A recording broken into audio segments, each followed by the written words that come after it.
Got a thick piece of ice on my windshield this morning. Good morning. It's your boy Doug, 60 Gang. And I'm outside January 27, 2025. It's 4:06 in the morning. The crack morning. And I'm outside. We're going down to the home of Otis Redding today. This is your boy Doug Ghost. Born today, January 27th. Happy birthday to those born whose birthday fell on today. My condolences go out to those who did not wake up to be with us. So I'm up and at it in this black ice. And I got to go get some fuel. Something. This windshield of mine is melting. Ease my way to the gas station to fuel up. And then we're off to Gray, Georgia, the home of the late great Otis Redding.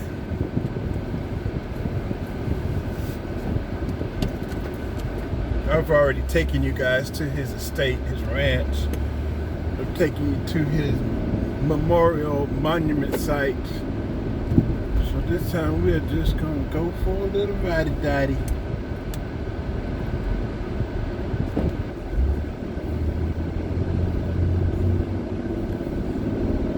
Waiting on this windshield to melt.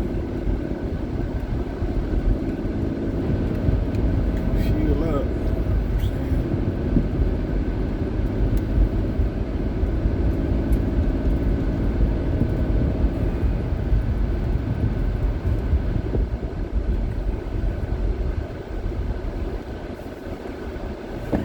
That's some thick ice too. I ain't even gonna try to wash windshield wiper yet.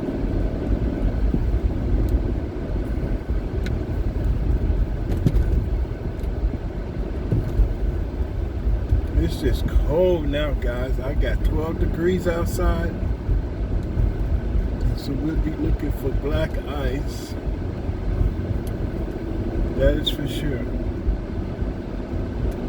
The roads look clear, but there will be patches of black ice.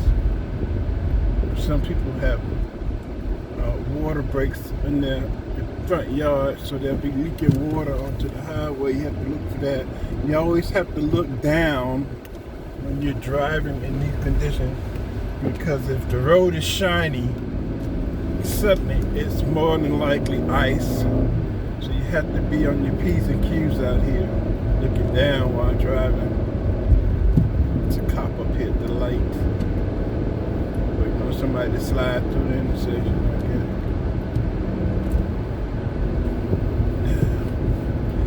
Yeah, we're going to take that little ride. There you go. Sitting down there pretty. I don't know if y'all can see him right now, but he's sitting right there on the other side of this ice.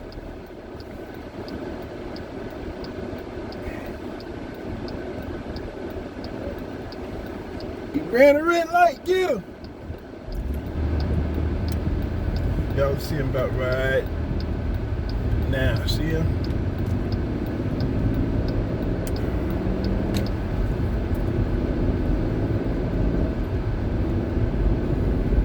Fill up and my windshield should be ready to blow that ice off.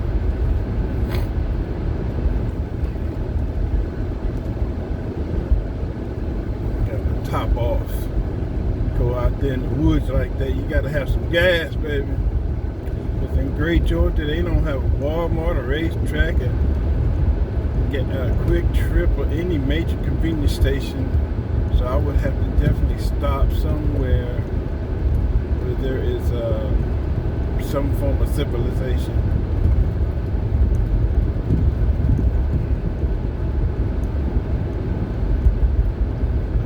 I like getting out early.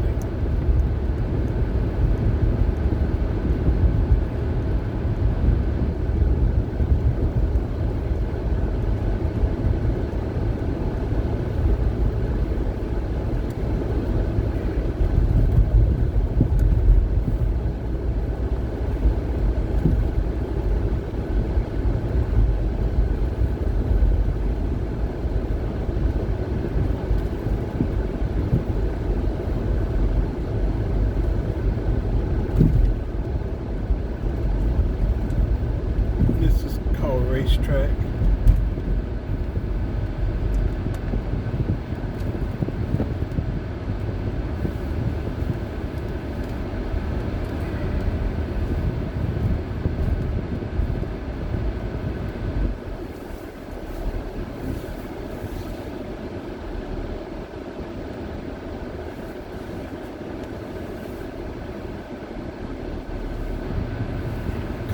Top off gas, glove on. It's well greased.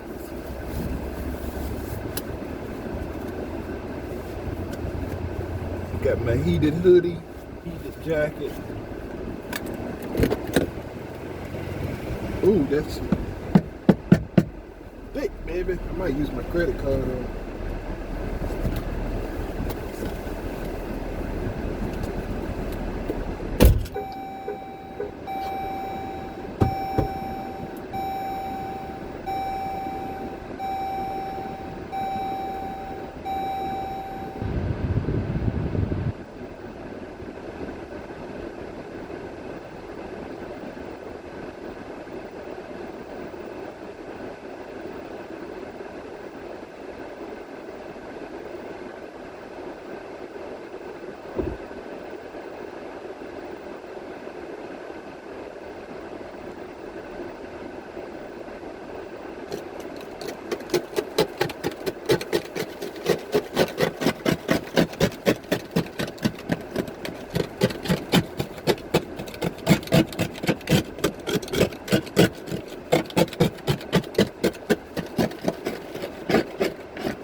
Hey, that worked, y'all.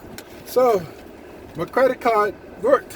For those who don't know what to do, put your credit card, your debit card out, and scrape the ice off. And give your car at least 15-20 minutes to warm up prior to pulling off, like I did. So eventually that's going to go away. Right.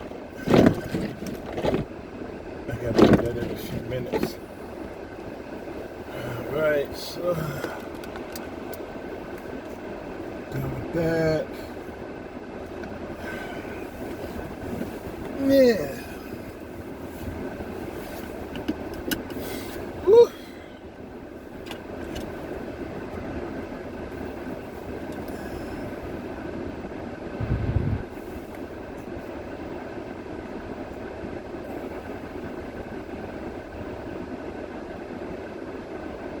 All right, let's go, guys. I know that cat is cold. Joe just blasted Abby for outright hypocrisy. Nobody likes violence in the streets, but they don't like the president being like, well, you just shoot them.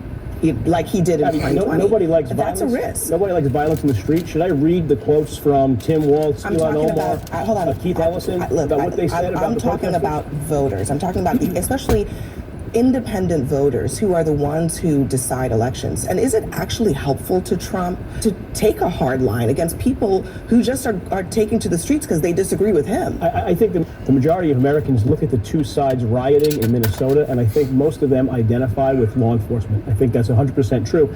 I think. Well, you think that, but the polling shows otherwise. That's the only thing I would say about that, is that the data doesn't support what you just said. If people are unhappy with the scenes of violence, with the scenes of rioting in Minnesota, they should ask why the governor of the state is calling law enforcement officers a modern-day Gestapo. That's an insulting and embarrassing thing to say about law enforcement officers who are acting within their duty as federal law enforcement officers enforcing laws. I mean, do you think they're a Gestapo? Does anyone here at this table think they're a Gestapo? That's what they look like, though. Joe just blasted Abby for outright.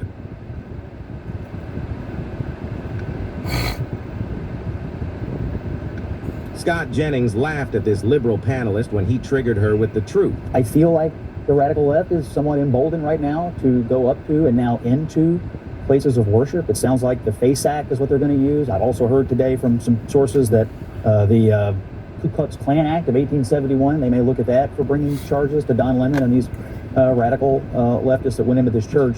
I think if they don't do something to these people who did this, you're going to see it proliferate in churches across the country, and that will be very regrettable. You make a good point about the issue, but it isn't necessary to say the radical left did this. It's Why? protest. It's necessary to stop. You're making it political. It's legal.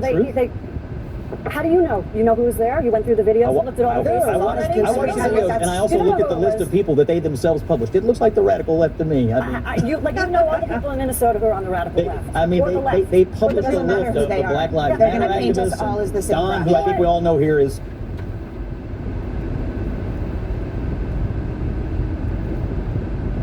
Democrats are in panic mode. This is why they're refusing to fund DHS moving forward, which will lead to a partial government shutdown. And that's exactly what Chuck Schumer admitted out loud. Also in breaking news, Border Patrol Commander Gregory Bovino to leave Minnesota as Tom Homan takes over. These stories are just breaking. We'll get into all of it, of course, but first, like this video, share this video, leave a comment down below, and please don't forget to subscribe. So what is going on with Greg Bovino exactly? Well, here's what some people are saying. Take a look. Yeah, hey, Elizabeth. So we can confirm here that Commander-at-Large Gregory Bovino is no longer that Commander-at-Large. He's been relieved of command. He will no longer be in that position. He will be going back to the El Centro sector. That is where he was chief. Now we can also tell you that the social media pages belonging to the Commander-at-Large social media handle have also been suspended across the board. Of course, this all comes as Tom Homan is here in town tonight as well. And we've learned as well that all of these agents that are here working under Commander Bovino, several of them are also leaving town. Mayor Fry also confirming that after his conversation with President Trump today, that those agents would also be leaving. But there was some back and forth here that initially they were all going to be leaving. DHS kind of about faced on that one. And now some of the agents are still staying. I've talked to several sources who were packing their bags ready to go, but then told to be on standby and stick around in Minnesota. Now, if you look at what Tricia McLaughlin just posted, she says no. Chief Greg Bovino has not been relieved of his duties. As Caroline Levitt stated from the White House podium earlier today, he's a key part of the president's team and a great American. So it doesn't answer the question, has he been removed from Minnesota? And this other question too, which is interesting, Nick Sorter actually posted it. Hey, Border Patrol, why has Greg Bovino and his team been locked out of his social media accounts? This is also backed up by reporting from Caitlin Collins, who says, hey, DHS has suspended Gregory Bovino's access to his social media accounts effective immediately. He spent yesterday responding to people who were criticizing him and raising questions about his unverified claims. So a lot of reporting, a lot of reports that are contradicting each other. So obviously we'll let the results tell the story, which I think will show up tomorrow when a press conference takes place. So let's circle back on this whole funding bill situation, because as you guys know, Democrats are going to do whatever they can to stop this from happening. I first want to hear the summary from Fox News, and we'll read a little bit more about the strategy that Democrats are trying to deploy. Who seats are Anti-ICE protesters on the streets of Washington today. As outrage grows over a deadly Border Patrol shooting in Minnesota, it's sparking another funding fight on Capitol Hill. We can't vote to fund this lawless Department of Homeland Security. Senate Democrats are now refusing to support a DHS funding bill passed by the House, even though it's tied to 5 other spending bills, with a looming deadline of January 30th to fund the government. We cannot provide another dime to this lawless operation. How can you, in good conscience, continue funding a department without the guardrails and protections? Senate Minority Leader Chuck Schumer is calling for the DHS funding bill to be split off from the other appropriations bills, writing in part, quote, "If Leader Thune puts those 5 bills on the floor this week, we can pass them right away. If not, Republicans will again be responsible for another government shutdown." Okay, so let's get into this a little bit more. The strategy from Democrats is to pass 5 government funding bills, and none of those bills have anything to do with the Department of Homeland Security. I'll actually read you what those 5 would look like. One would be the Department of Defense, which they'll have no issue there.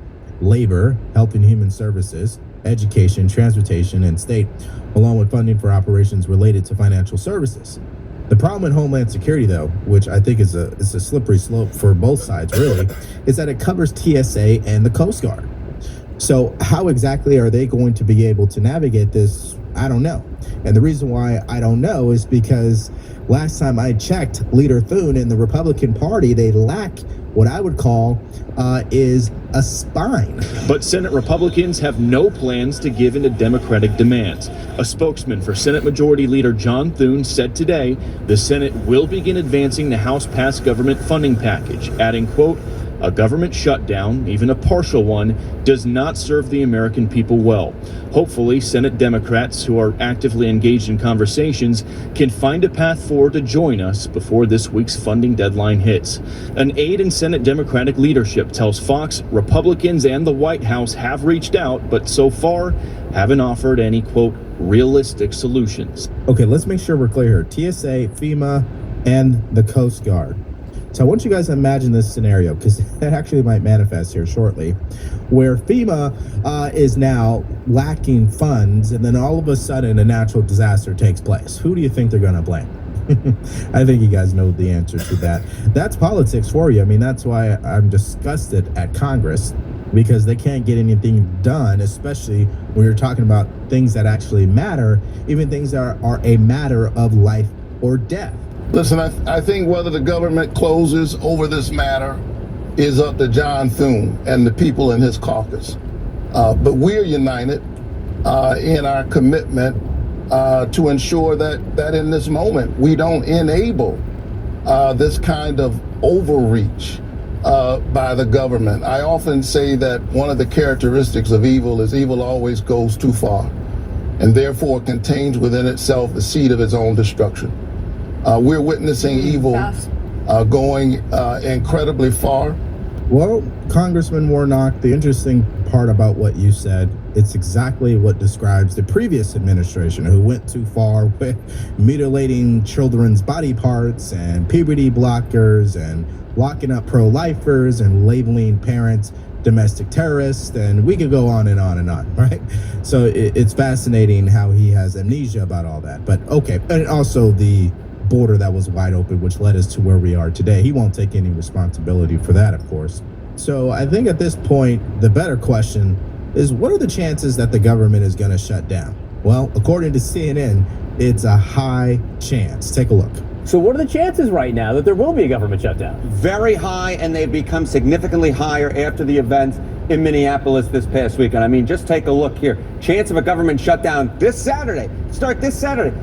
You go back to late last week, it was only 8%. But after the events, after the shooting this weekend in Minneapolis, now we're talking about nearly a 4 in 5 shot, 79% chance of a shutdown. The folks who are putting their money where their mouth is believe after the events this past weekend in Minneapolis that the Democrats will in fact stand firm and they will not allow the government to fund DHS. Okay, so here's a good question for you. Are you worried about those upcoming credit card bills after the holidays? Well, this is why you got to call my friends at American Financing, because there's no better time to wipe out that debt eliminate the stress, and set yourself up for a strong financial 2026. Did you know that the Fed dropped rates in December? This is the fourth time that they did so. So that means American financing could help you get. Democrats seem to have much more of a backbone at this point than Republicans do. I'm talking about people in Congress here. And I say that because it's very clear to me that Democrats are willing to do whatever it takes to get what they want. But can we say the same thing for our Republican people in Congress? I'm not too sure. Not as a unified political party, that is. So it takes me to confirmation of what I'm saying. Listen to this particular poll. What do Democrats want? They want folks to fight. They want their Congress folks to fight against the President of the United States. Because just take a look here. Dems who say that congressional Dems do too little to oppose Trump. Early last year, it was 73%. Now it is 78%. They want, Democrats in the electorate want their representatives in Congress to fight against Donald Trump, and they especially want them to do it on this particular issue where we see Democrats who disapprove of Trump up to nearly a uniformity. We're talking about 19 out of 20, 95% of Democrats who disapprove This is what Democrats. Now, let's go to this next clip, which is also a significant update coming out of Minnesota. Chris Medell, and I might have butchered his last name there. He was a candidate running for Minnesota governor on the Republican side. He just came out and announced that he's no longer running. He's dropped out of the race because of what he's seen from ICE. Now, I don't know about you, but I would call that cowardly behavior. And I'll let you, watch the clip and you tell me if you agree or not. Watch this. You talked about, at the end of the day, I have to look my daughters in the eye and tell them I believe I did what was right. I'm a parent, so many people watching are. But tell me about why it was so important for your daughters to see you do this, Chris. When I look at my daughters, I want them, like every other parent, I want them to have a better life than I did. But I also want them to know that I'm leading by example. And when I want them to know that it doesn't matter what the color of your skin is. It doesn't matter where you came from. We need to treat everybody with a measure of humanity. And that's what it really means to be an American. That's what we are. We are a nation of immigrants. And when we're treating United States citizens for they're hiding in their homes right now in Minnesota, they're afraid to go outside. We have United States citizens because of their color of their skin are carrying papers, their passport with them, pictures of their passport because they're afraid of being picked up by the federal government. That is antithetical to everything our country is about, literally everything. And I want my daughters to know that I stood up and said no. It's far important to me that I said no to this than I become the Republican gubernatorial candidate, and see my name in lights with respect to that. There are some things that are far more important than just running for office, and I needed them to know that. I guess you guys can see why I said that Republicans lack a backbone, because he's a prime example of that. Okay, they see what happened with Alex Preddy, and all critical thinking goes out the window. Okay, two things can be true at the same time. You can disagree with what happened with Alex. You can criticize what ICE is doing, but that doesn't mean you should abandon all your principles, especially as a conservative. I'm not too sure he is one, to be more clear here, especially when you're facing or you're trying to compete with a governor or a state that has just been ran into the ground by Tim Walz. You would think they would need someone like you, but again, I have common sense. I'm not too sure he does. But here's the thing that people like him and most Democrats continue to forget, and they don't want to admit it. What is the difference between Minnesota and Texas? Here's what Chip Roy had to say. ICE has a large presence in your home state, and yet we don't see the same chaos in Texas cities as we've seen in Minneapolis. What's the difference? Well, good to be on, Laura. And, you've nailed it. That's exactly right. Texas works with our federal authorities to try to secure our communities and to enforce the law. What you see in Minnesota and Minneapolis is the opposite of that. If the Minnesota leadership will just simply work with us, then the president's good. That's his message to Walz today. What did Caroline Leavitt say today? She was very clear.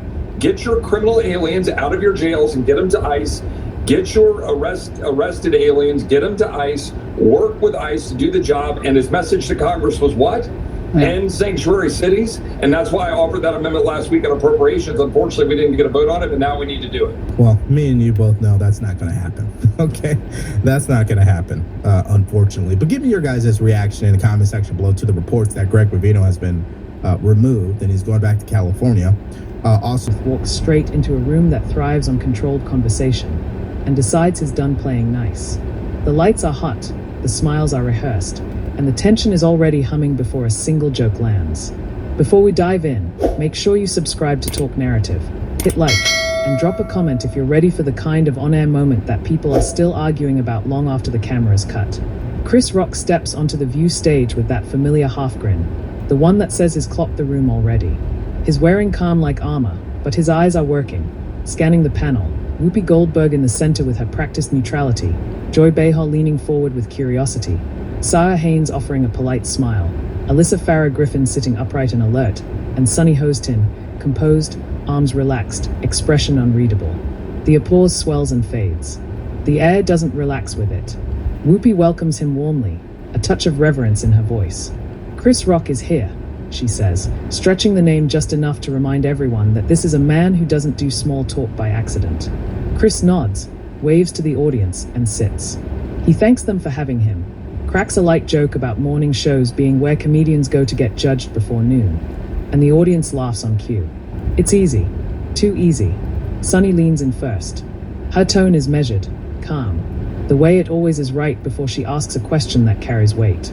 She mentions his latest special, the themes of accountability, free speech, and how comedy lands in a culture that feels raw and reactive. Some people, she says carefully, feel that certain jokes don't just challenge power, they punch down. Chris doesn't answer right away. He tilts his head, considering her words like a chessboard. The silence stretches a beat longer than daytime television likes. Finally, he smiles, but it's not the friendly one. I hear that phrase a lot, he says. Punching down. I'm always curious who decides where down is. A murmur ripples through the audience. Sunny doesn't flinch. Context decides, she replies. An impact. If people are hurt. People are always hurt. Chris cuts in, not loud, but sharp enough to interrupt the rhythm. Whoopi's eyes flick between them. Joy's eyebrows lift. Saya shifts in her chair. Sunny keeps her composure. That doesn't mean comedians aren't responsible for the harm they cause. Chris exhales a short laugh. See, that's the thing, he says. When did jokes become crimes? The temperature changes. It's subtle, but everyone feels it. Alyssa interjects gently, trying to soften the edge. I think what Sun is asking is about balance. Free expression versus. I get the question, Chris says, turning toward Alyssa, then back to Sunny. But it's always framed like comedians are these reckless people just swinging in the dark. Comedy is conversation.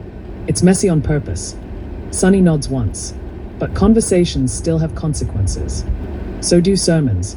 Chris fires back, a beat too quick. The audience gasps, then laughs nervously. Whoopi raises a hand slightly, signaling for space. Let him finish, she says, voice steady. Chris straightens in his seat. Look, I grew up in a world where you laughed at the pain so it didn't swallow you. Now we've got a generation that wants humor wrapped in disclaimers and padded with apologies. Sunny's smile tightens. That sounds like dismissing genuine harm. No, Chris says, leaning forward now, elbows on his knees. That sounds like refusing to let discomfort be treated like damage. Joy jumps in, half joking, half serious. But Chris, sometimes discomfort is damage, darling. He glances at her. Joy, if discomfort is damage, then growth is impossible.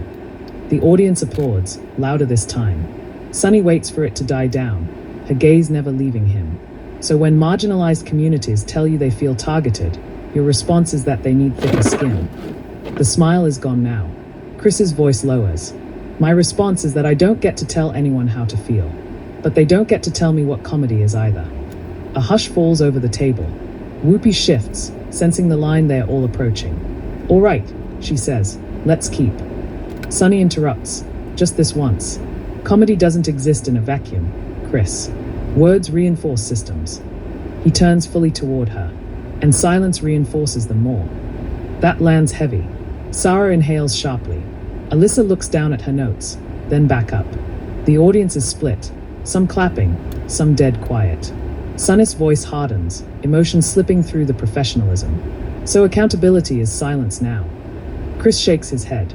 Accountability is dialogue. What we're doing right now. Not canceling, not shaming, not pretending jokes are violence. Sunnis' eyes flash. For people who've experienced real violence, jokes can reopen wounds. And for people who've experienced real oppression, Chris says, laughter can be survival. Whoopi finally steps in, firmer now. Okay, this is important, but let's take a breath. She looks at Chris. Do you understand why people feel hurt? He pauses. This time the silence feels different, heavier, more human. Yeah, he says quietly. I do. I just don't think the solution is to take the knives away from the kitchen and then wonder why nobody's cooking. The analogy sparks another reaction. Some laughter, some groans. Sunny exhales through her nose, shaking her head slightly. That's clever, she says, but it avoids the question. Chris meets her stare. No, it answers it in a way you don't like.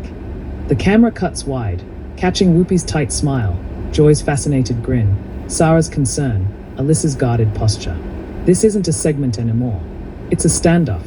Sunny folds her hands together. It's for all sorts of wild and wacky characters who go on the network and spew absolute nonsense.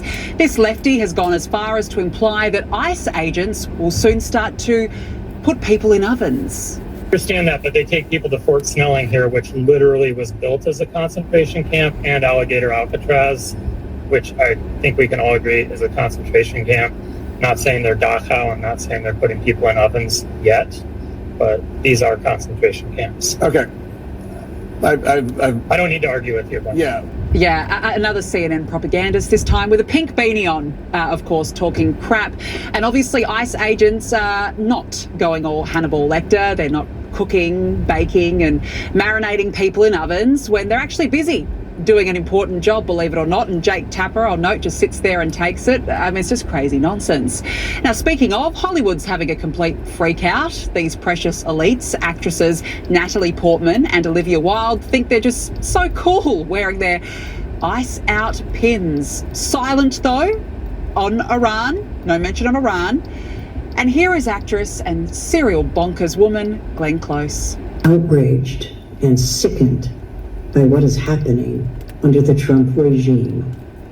The cruelty, inhumanity, and arrogance, the voracious corruption, the cowardice, the sickening hypocrisy, the blatant manipulation of facts, and now the cold-blooded murder of American citizens. Yeah, what about the rapes, the drugs, the cartels, the illegals? No, not sickened by all that. And the same facts seem to have also evaded the brain of actress Jenna Ortega. Absolutely devastating, and I'm horrified. I'm really encouraged by the spirit of the American people and the people who feel the need to say something, but the lack of any real resolution or kind of reprimanding against the officers is incredibly frightening and disappointing to see from our government. Right, and remember alleged singer Moby? No, he's barely memorable, is he? And there's a reason for it. What are we going to do about it? One, protest. It's a constitutionally established right, and it's a right that Trump and his administration are trying to take away from us. So whether it's protesting on the streets, whether it's protesting on social media, protesting at work, however, we need to keep protesting. Two, vote. Not just in the upcoming midterms, although that's very important, but in all of the special elections that happen throughout the year. Three, stop supporting the scumbag corporations who support Trump and ICE. Right, and even British actor Will Poulter weighed in, and not quite grasping the concept of illegal versus legal migration. It's really upsetting to see people forget that we're a country that we have immigrants to thank for, and I feel the same way about my home country in the UK. It's quite comical when you think about the migrant crisis in Britain, but there's not a lot going on when it comes to the elite. Now, speaking of stupid, Minneapolis Police Chief Brian O'Hara has insinuated that the outrage over the ICE shooting is really based on feels. Tonight.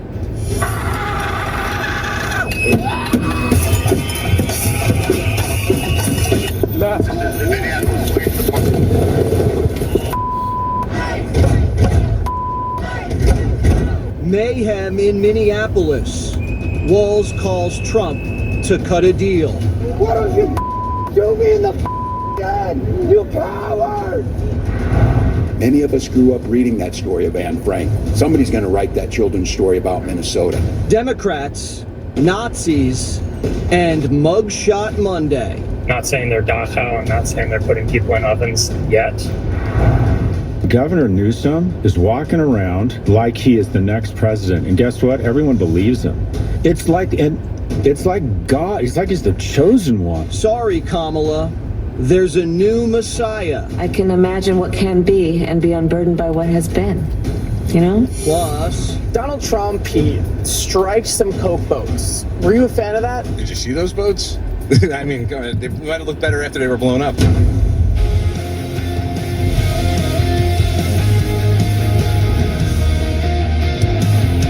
Tim Walz finally picked up the phone. He spoke to President Trump. Governor Tim Walz called me with the request to work together with respect to Minnesota. It was a very good call, and we actually seem to be on a similar wavelength. Walz, a lame duck, under investigation over Somali fraud and under intense pressure from the Minnesota business community. He can't afford to have George Floyd-style riots again. The president hopes he and Walz can work together. It is President Trump's hope and wish and demand for the resistance and chaos to end today. That's why President Trump spoke with Governor Walz directly this morning, and he has outlined a clear and simple path to restoring law and order in Minnesota. We hope Governor Walz will do the right thing. The president is shaking up personnel, dispatching Border Czar Tom Homan to Minneapolis and Chief of Border Patrol Greg Bovino, who had been providing backup to ICE, will be going back to the border. The administration is looking for calm and cooperation after a deadly altercation Saturday. ICE was zeroing in on a foreign fugitive from Ecuador, wanted for domestic assault, when anti-ICE agitators pinned agents down in a narrow street. Border Patrol was attempting to remove the mob when a guy with a concealed gun physically confronted Border Patrol and resisted arrest. Viewer warning, this is graphic.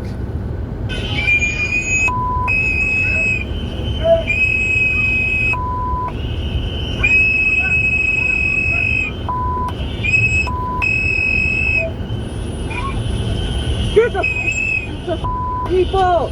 What the is wrong with you? Honestly!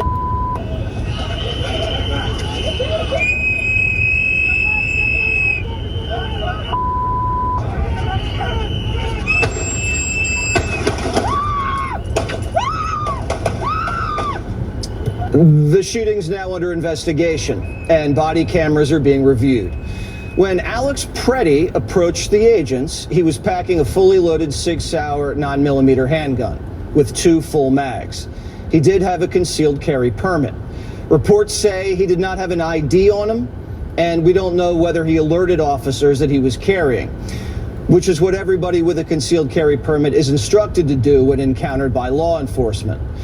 Resisting arrest with a loaded gun is incredibly dangerous. Video of the shooting shows agents yelling "gun, gun, gun" during the struggle.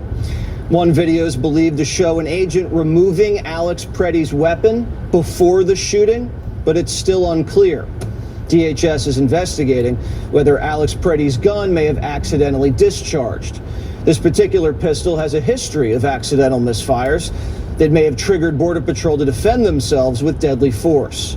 It's a very loud, violent, and chaotic scene.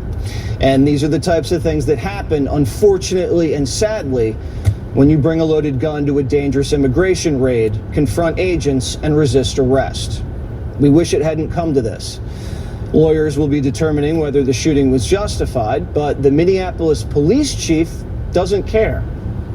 Even if there is an investigation that ultimately proves that at the time of the shooting it was legally justified, I don't think that even matters at this point, because there is so much outrage and concern around what is happening in the city.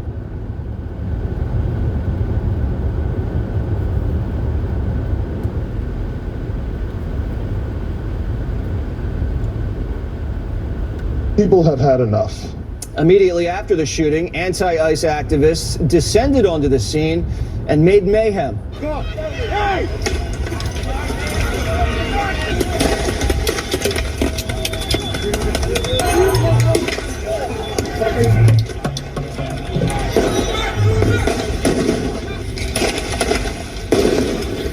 Some protesters seem to have a death wish. Watch. The kids shoot us in the face! Shoot me in the head! Why don't you shoot me in the head? You cowards! You're cowards! I'm right here! Kill me! These aren't your run-of-the-mill, mostly peaceful protesters. One of them bit an immigration agent's finger off, like a cannibal. And last night, broke into the hotel where agents were sleeping.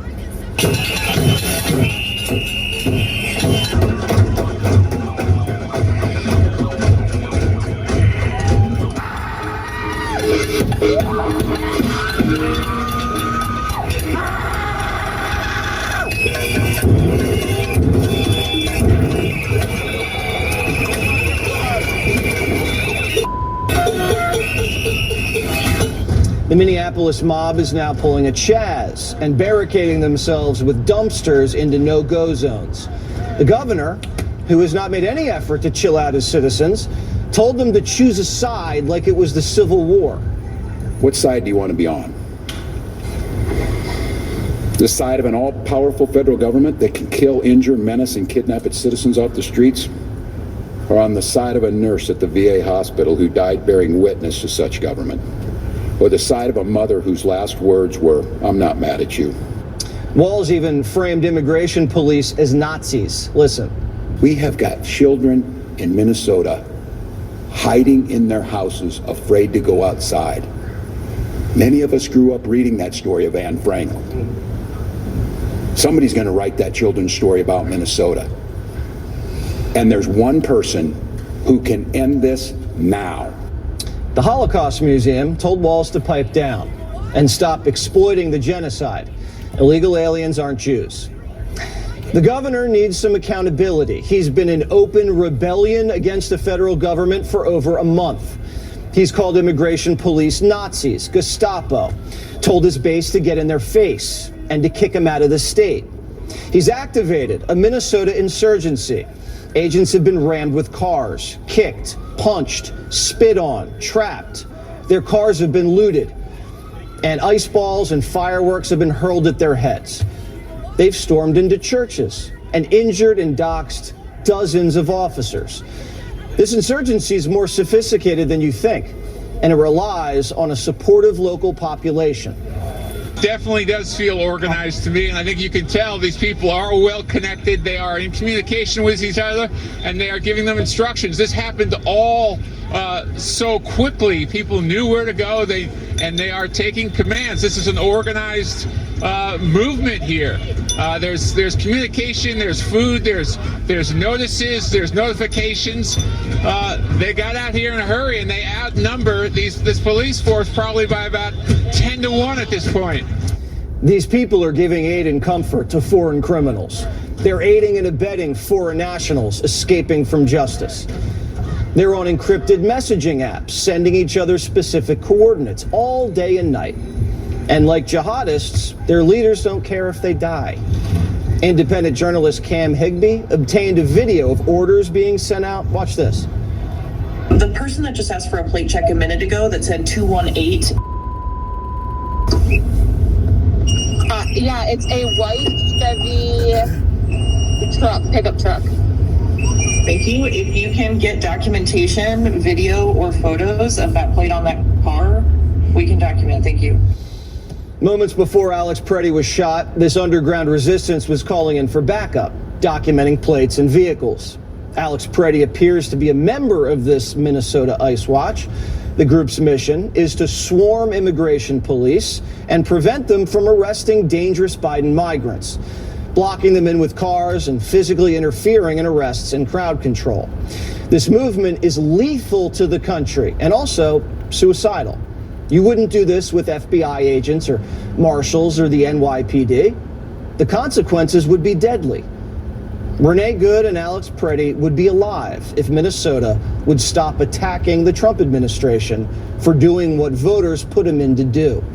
Nobody in the White House, including President Trump, wants to see people getting hurt or killed in America's streets. This tragedy occurred as a result of a deliberate and hostile resistance by Democrat leaders in Minnesota. Obstructing federal law enforcement and inciting violence against officers is wrong and illegal.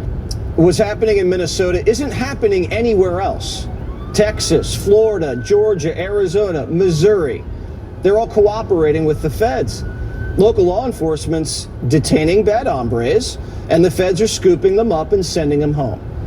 Even raids in other states are conducted in coordination with the locals, who provide crowd control and backup and intel. It's just in Minneapolis and a little bit in Portland, Chicago, and LA, where there's violent resistance. All sanctuary cities. But Keith Ellison's saying they're behaving. ICE needs to do its job that it is paid to do. We're asking ICE to do its job as we do ours. Nobody in Minnesota is interfering with them. That's a lie. Only Minnesota state prisons hand over criminal aliens, and that's only after they're convicted and serve sentences. City and county jails don't cooperate at all. They're just releasing criminal aliens back out onto the streets, and it forces ICE to do these dangerous manhunts without backup. So they have to bring in Border Patrol for backup. And Border Patrol doesn't usually work cities. They work deserts. Look at this poll from over the summer. Majority of the country, 65% actually, are against sanctuary cities. 70% of the country says the locals should be cooperating with ICE. This isn't even a partisan issue. Just a small minority who are sacrificing lives to keep criminal aliens in their cities. These blue city streets are mobilizing like it's war. I'm Kyle. I'm Antifa. I understand that the women who see this are really scared that their husbands are going to go and not come back, and that's real. We can't end this without good men in the streets, armed and ready to protect innocent people from being gunned down by these masked murderers, these fascist occupiers. I need boots on the ground, and I need them prepared to do what needs to be done. There are hundreds of American citizens, thousands, threatening to kill ICE agents. This is on top of the cartels that have a bounty on their heads. Some of them are acting like kamikazes, like it's suicide by ICE. Hey, so they're gonna kill us anyway, so I think maybe we should just mob them. If you comply, they're gonna shoot you. If you try to leave, they're gonna shoot you. Mob them. Like that. Like full American Revolution, like hiding in trees. I don't know. The federal government has sole authority to enforce immigration law all over the country. That's not me saying it, it's the Supreme Court. And these Democrats are inciting mobs to violently resist the federal government. This is what happened during the Civil War. But it's not even half the country, it's just a small faction of hardcore militants, ICE mommies, BLMers, communists, trans radicals, and Antifa who want open borders, the obliteration of capitalism, and the complete overthrow of the Trump administration. These are the people who cheered when Charlie was shot. They hate white men, cops, and are bent on destroying Western civilization. Unchecked migration destroys civilization. Look at Europe. That continent's on its deathbed. They're using mass migration as a weapon to destroy this country. It's why the left wants to abolish ICE. Once Biden let him invade, they boost the census numbers and give Democrats more electoral votes and congressional seats. Mass deportations take that away. That's why they're literally biting off the fingers of ICE agents to try to stop it. And the more offspring they have, the more votes Democrats get. And the more migrants, the more welfare. And that powers the Democrat nonprofit industry that kicks back cash to the politicians' coffers. We caught them.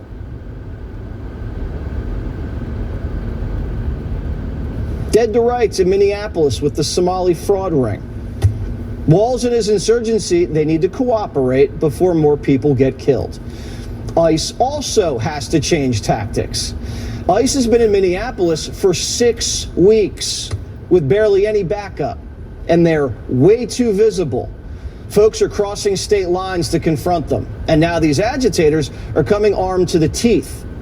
ICE agents are sitting ducks in that city, and like any good boxer knows, you got to stick and move. You can't stand in the middle of the ring forever. All this manpower dedicated to Minneapolis, and we've gotten 3,000 bad hombres out of there in 6 weeks. That's good. 10,000 since last January. That's good. Force a deal with Walz to get cooperation. Force them out with cash if you have to get these known fugitives out cleanly. And then move on to Denver, San Fran, Detroit, wherever you have to go. But don't announce that ICE is coming to town. Be stealthy. You can always go back to Minneapolis when Walz leaves office, which is soon. You can go back there for 3 straight years until every single migrant is out. But we're running the ball down the middle every single play. How about a little play action? Now, if you're going to be dealing with an insurgency like this in Minneapolis, you got to bring in a task force. I'm talking marshals, Treasury, Homeland. You arrest everyone obstructing, and then you follow the money and make arrests. If you have a targeted operation on a city street, you cordon the block off so the mob can't get close and trap and harass and hurt you. It's safer for you, and it's safer for them. But the president can't be run out of town. That'll tell every sanctuary city that attacks on ICE agents will force them into retreat. And then you have a confederacy of sanctuary states that are black holes of crime and migrants. And that'll sink the country. And that's what they want. The president looks like he's finessing this and fulfilling the mandate. The president's already achieved record low illegal immigration and record low crime. Minneapolis can't slow him down. Public News founder Michael Schellenberger joins me now. All right, Mike, what happened over the weekend and how do you think it plays into the mandate? Hey, Jesse, great to be with you. Obviously, huge tragedy. I think there's a really important debate to be had around ICE tactics. But look, the bottom line is that the left is getting people killed out there. This is nothing like the tradition of civil disobedience that I'm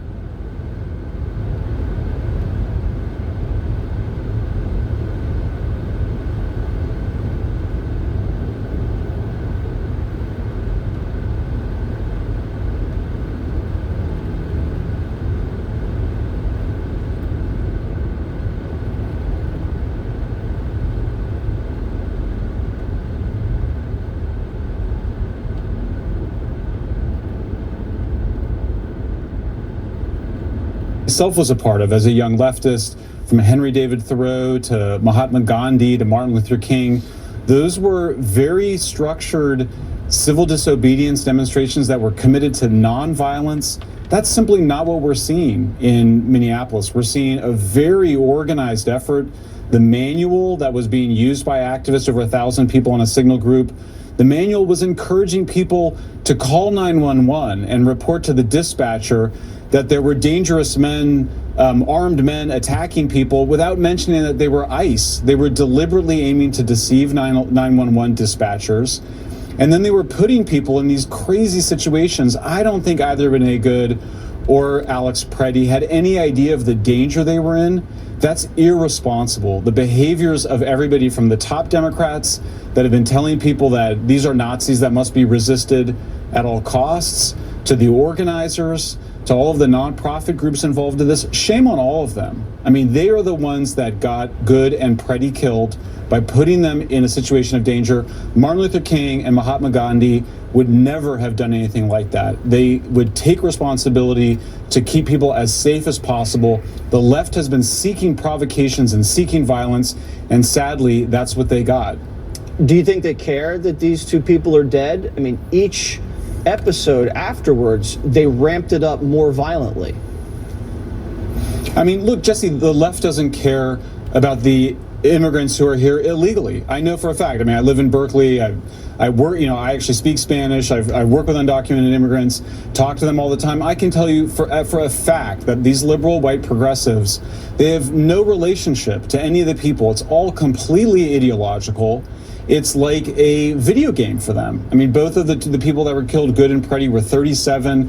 An understandable desire to feel heroic, make your life feel like it has some purpose, but they had no idea what they were being forced into. They were out of control. I mean, look, I support the Second Amendment just like I support the First Amendment. He had a right to carry a gun. Yeah. But you got to ask, like, what was the thinking there? That there's no sense of responsibility or awareness. It's no common sense. It's reckless. It's dangerous. Yeah, it's absolutely naive, out of control. It's reckless. There's no common sense, and people are being taken advantage of, and it's got to stop. And hopefully, we don't see any more death. Mike, thank you.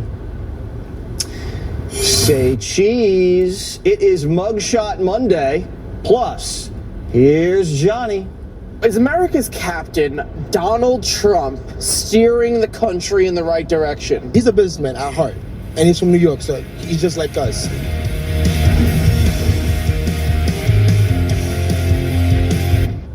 It's Mugshot Monday. ICE agents are risking their lives to pick up the worst of the worst, and these mugs prove it. Meet Hernando Morales, an illegal from Mexico. He threw a baseball-sized rock into a school bus, shattering the skull of an 8-year-old. Moises Alvarado, another illegal from Mexico, he raped a child. Wahid Mohammed, an illegal from Afghanistan, tried to kill his own sister, stabbing her multiple times. Why? Because she was being a, quote, bad Muslim girl who disgraced her family by dressing immodestly and going to nightclubs. Sounds to me like an attempted honor killing. But Natalie Portman, she thinks ICE is the worst of the worst. ICE, what they're doing is really the worst of humanity. And then we also have the best of humanity for the way people are showing up for each other. Steph Curry, too. He says, good hustle, ICE Karens. In negative 10-degree weather, it was beautiful to see that turnout, and that speaks to how important people felt to have their voice heard, and those elements. No wonder Curry's got a thing for Karens. The New York Times says this: they're freedom fighters. Quote, if you placed a photo of an ICE officer next to a Hamas militiaman in a news quiz, I would defy you to tell them apart. Democrats can't agree on anything. Some say Hamas, others say Nazi.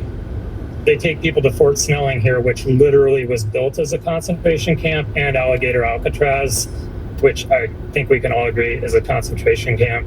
Not saying they're Dachau, I'm not saying they're putting people in ovens yet, but these are concentration camps.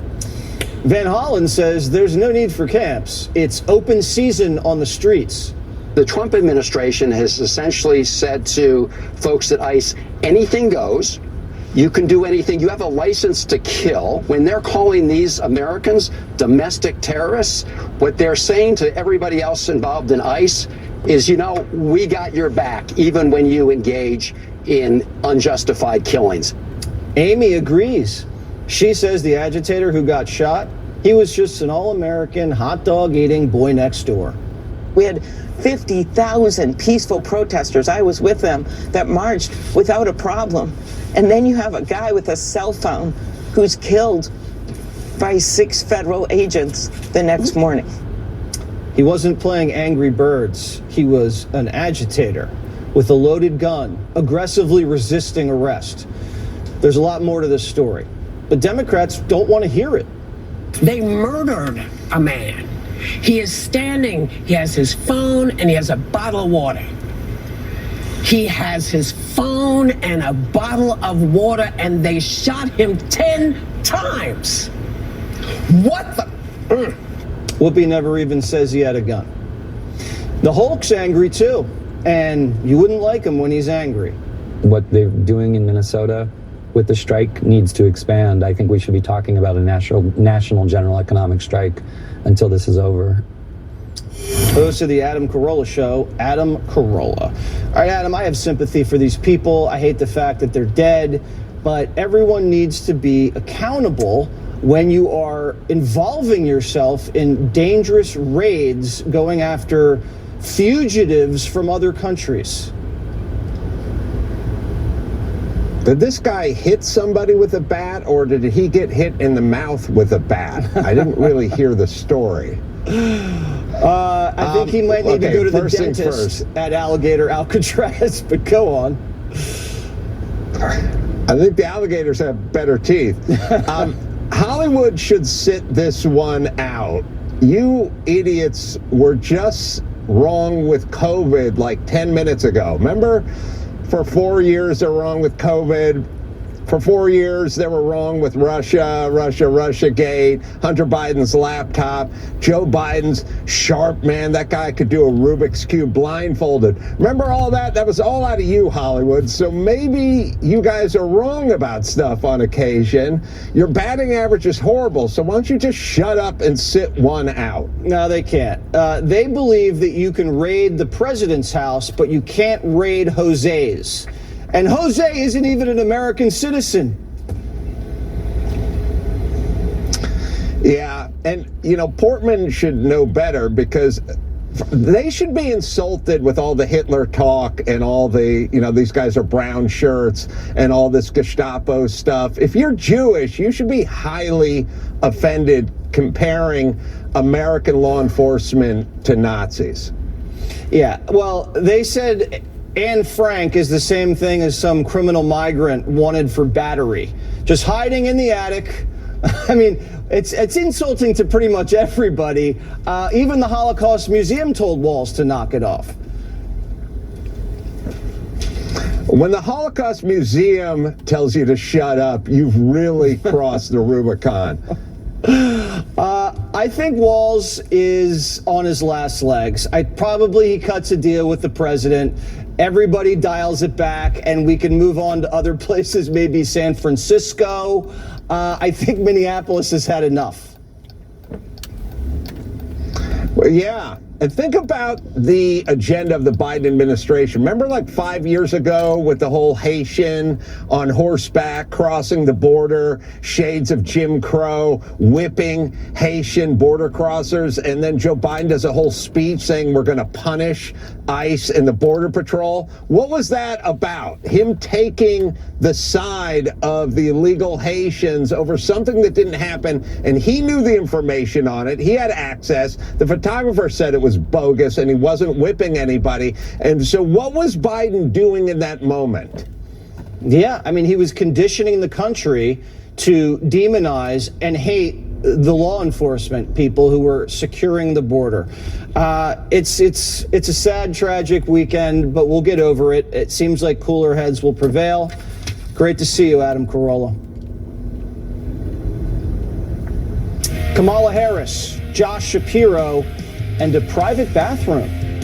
Straight ahead. A huge snowstorm just slammed the country. Kevin Cork's on the ground in D.C. with the details. Kevin. Evening, Jesse. Listen, D.C. got almost 7 inches of snow overnight, and if you add to that this layer of freezing rain and a nice sheen of sleet, well, you can imagine it made driving conditions pretty tough here in the nation's capital. And with that in mind, plow crews were very, very active, not just late in the afternoon and early evening. I'm talking about overnight, Jesse, trying to clear the thoroughfares here in the nation's capital. And that's a scene, as you can well imagine, that played out in cities all across the country. And while many of the main thoroughfares have been cleared, side streets, no surprise, remain a major issue for a lot of commuters, just as air travel remains an issue for passengers in the skies across America, with more than 5,000 delays once again today. And that, by the way, is on top of the more than 11,000 system-wide yesterday. We are hoping to get back to normal on this Wednesday, and there's going to be more capacity, right? As people have had flights canceled, they're going to have to get on another flight if they need to fly, and so you're going to see fuller flights as we come back online.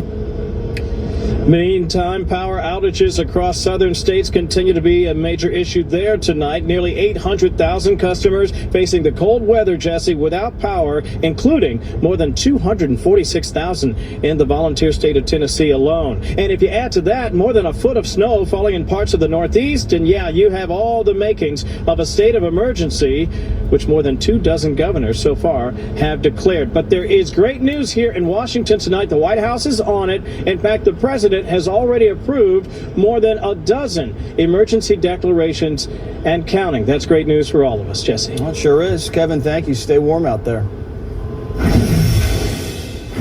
Did you hear? There's a new god. They're calling him the cross-legged Messiah. Governor Newsom is walking around like he is the next president. And guess what? Everyone believes him. He has an entourage of people. He has some, I'm not exaggerating. It's like there's light shining on the guy. It's like God. He's like he's the chosen one. Newsom's been on his knees a lot lately, praying for the Oval. Good thing he has his knee pads. But he's not the only one in the prayer circle. Kamala wants to fight. Her niece threw a punch at Greasy. Quote, selling knee pads that will end up in a landfill is not aggressive or courageous. But Kamala isn't safe either. She's getting torched in Josh Shapiro's new book, Pennsylvania's Democrat Gov. Shapiro was too kosher for Kamala. In fact, so Jewish that Kamala's team thought he was an Israeli spy. For someone to question my loyalty, particularly as someone who is as open about his faith as he is, was offensive to me. I don't know if the vice president knew that I was being asked that question, and I don't know if the vice president knew that I called 48 hours before she announced her decision to pull out and tell her I did not want to be considered. I don't know. Shapiro says nothing was off limits, not even his wife. There were a number of moments in that process where I was asked things, or in the case of what you just said, you know, I thought folks weren't particularly respectful to my wife, that left me really questioning whether this was something I wanted to do. Shapiro not holding back. He says Kamala was a complainer, hated her role as VP. Her staff hid bad news from her, and what irked Kamala the most, she didn't have a private bathroom. The left better get it together. Life comes at you fast. Take a look at how Democrats who disapprove of congressional Democratic leaders, hello, we're talking about 57% in January of 2026, the second highest disapproval rate for Democratic leaders from their own party on record. Democrats hate their own congressional leaders. These numbers are awful, awful, awful. Let's bring in amateur hour author Charlie Spearing. All right, Charlie, tell me about this brewing conflict between Shapiro and Kamala Harris. Well, that's interesting, Jesse, because part of the vetting process, when you're going through a vetting process for vice president, for a running mate, part of that process is to get asked antagonistic questions to see how you handle under pressure. And hey, maybe Josh Shapiro is presidential because it appears he had very thin skin about these questions, saved them up to write about in his memoir. Look, you don't think Kamala Harris sat through this process when she was being vetted? 9 hours straight of vetting is what she reported in her book, and you can bet there's plenty of questions asked about her previous relationships, even her past relationship with Willie Brown. Yeah, I'm sure these questions when you're getting vetted are supposed to be awkward. He seems a little sensitive. What about Newsom? So they're saying Newsom's walking around like he is the next president of the United States. Is the word on the street is he's too cocky? Oh, I think he's trying really hard to be cocky. You know, the knee pad stunt was, you know, kind of silly. It's kind of old campaign tactics. But look, if anyone knows how this works about the knee pads, go back to 2019 when President Donald Trump went to California after the wildfires. Gavin Newsom was effusive in praising the president then. He's saying he performed above and beyond expectations. So he knows what it's like when you are a local governor and the president comes to town. You have to give him all the praise and all the glory and really be appreciative for everything he's done. That's why I think when you see Trump, he doesn't sort of treat Gavin Newsom like he wants to be treated. He really wants to be seen as the #1 contender at this point. Yeah, and the knee pad's not good because now I'm just going to call him knee pad Newsom for the rest of the campaign. Charlie, good to see you. Absolutely. Thank you, Jesse. Johnny walks the plank. So while New York City was getting blasted with snow, we made sure to keep Johnny dry for now. So he took a trip to the boat show to play captain. Take a look.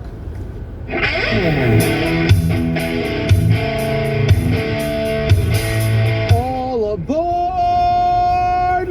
Ahoy, mateys! Ahoy! Ahoy, mateys! Booyah, Navy! What's the hottest boat at the boat show? Couple boats, it's like BMW little boats. Pardo, because it's fast. 30 Elite Monterey in the back right there. How much is that boat? 280,000. Whoa.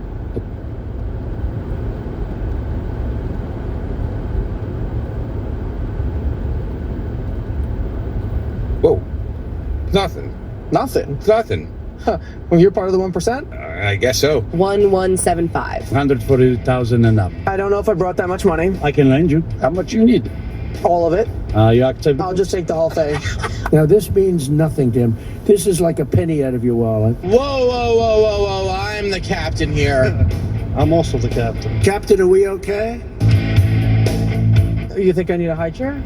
Did I give you a little boost? What am I, Gutfeld? Even I need a little more than that, actually. Correct. Oh, don't come. How rich do I have to be to buy a boat? It is very affordable. You don't have to be rich, but you definitely need to have a job. So you can't be a protester? No. Get a job. Get a job. What is the craziest thing to have ever happened to you on a boat? I had a bachelorette party on board, and I see something that looks like a pool noodle floating away. The bride lost her prosthetic leg. You almost felt like in the middle of the ocean drunk. What happens when you jump in the water? Splash. Big splash. Yeah.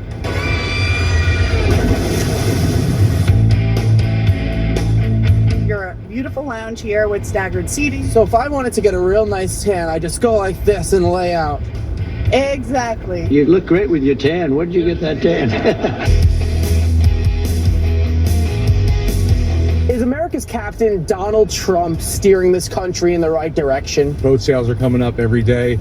Can't thank the guy enough. He has his head on straight. He's a businessman at heart, and he's from New York, so he's just like us. Donald Trump is the best president. He's a genius. I'm a very stable genius. Have you ever taken a boat to Greenland? If we buy it, we go in there next. Trust me, we there next. Should we take Greenland? You'll be amazed for us. If that mark ain't using it, we just take it. National security. The guy knows what he's doing. I could see how the routes can open up. Are you nervous though? Because if people start taking boats up to Greenland, they'll end up like the Titanic. No, as long as I'm selling them, I'm fine. Doesn't sound very nice, but it's true. Donald Trump, he strikes some Coke boats. Were you a fan of that? 100% was a fan of that. It was amazing to watch. You weren't offended as a boater, like, oh, don't touch the boat. Did you see those boats? I mean, go ahead. They might have looked better after they were blown up. Those 6 lives saves thousands of lives. We have to keep America clean. If you were hiding drugs on this boat, where would it be? I don't know. I never even thought about it. The trash can, because nobody knows it's a trash can. It looks like a fridge. I thought you were going to say the trash can, because that's where we should be putting all drugs. That is true. I'd probably hide it Oh! right down in there. We can fit a lot of drugs in here. I think you could even fit me in there. So get in there. Tons of room. Oh! Don't close it!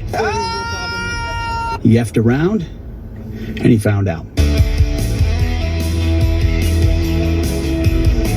What do you want to tell Jesse Waters? That's your, and this is mine. Do you know who I am? Yes. Here's Johnny! I want you to walk the plank. All right, this is pretty scary. I feel like I'm on the Titanic. I'm the king of the world! More prime time. Financial disclosures, and what I found was so dark and criminal. I don't know how she gets out of this without going to jail. Have a look at this. Ladies and gentlemen, please forgive me for having such a massive smile on my face as I'm actively working hard to try and hold back my shit-eating grin here, but it brings me great pleasure to present to you the absolute end, or at least the beginning of the end of the worst known elected official ever to hold a seat in the once great state of Minnesota, the worst in the entire country and all of Congress, for which there are many. But a one Ms. Ilhan Omar is about to be deported. And yes, I know you've all heard this before, but stick with me here because what just happened has never, ever happened before. And it's all thanks to the incredible work of independents like Nick Shirley, Benny Johnson, James O'Keefe, Nick Sorter, Cam Higbee, and of course, the host of LB Nation himself, Mr. Lou Valentino. But this is straight up breaking right now, and it's exploding as we speak. And it's just dripping with the high stakes political thriller vibe that is trending right now.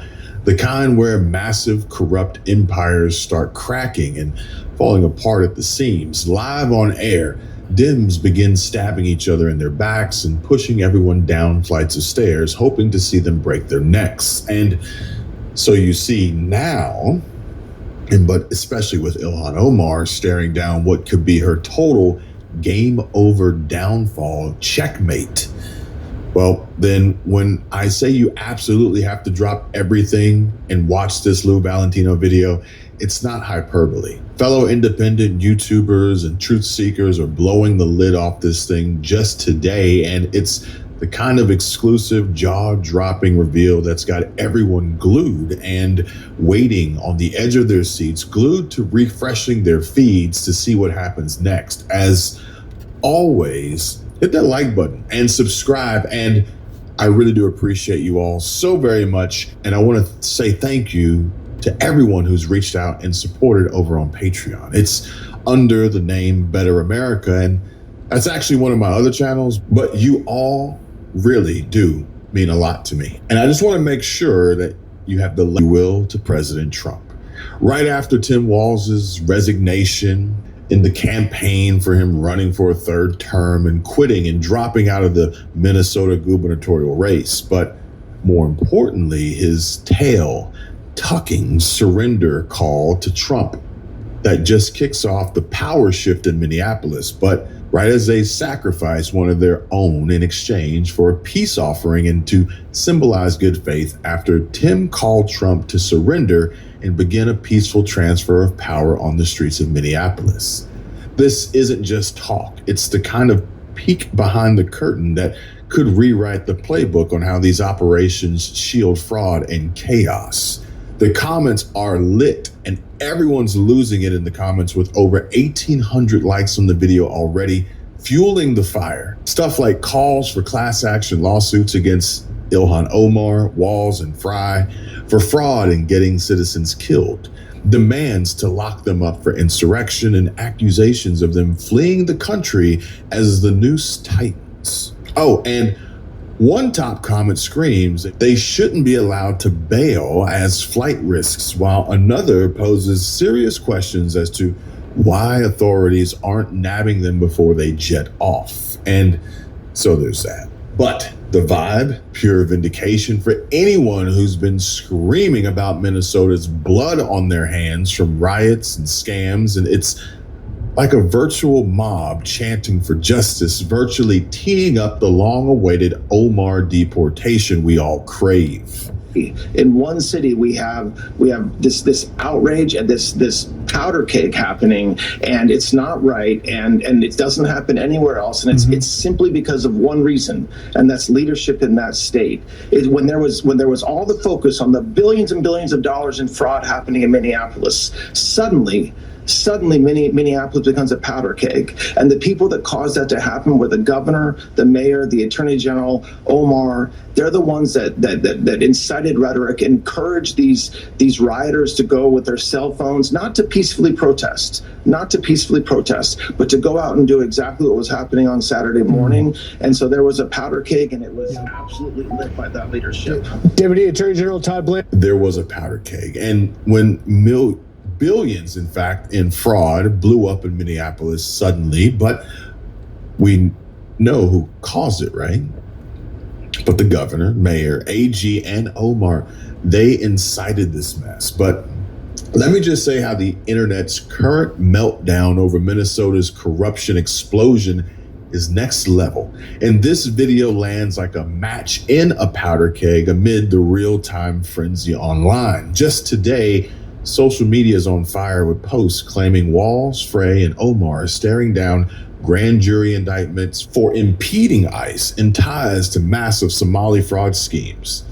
Think billions siphoned from taxpayer programs, with whistleblowers fingering the governor and mayor as fully aware.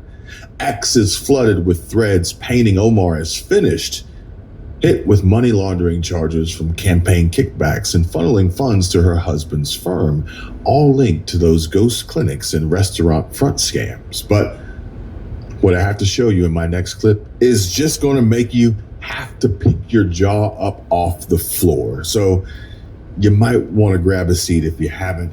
News outlets are piling on with DOJ probes into Omar's skyrocketing net worth and alleged fraud, plus federal investigations slamming Walz and Frey for blocking immigration enforcement amid raids that have netted thousands. Even Trump's weighing in on a very good call with Walz to dial back the feds. But the buzz right now is this surrender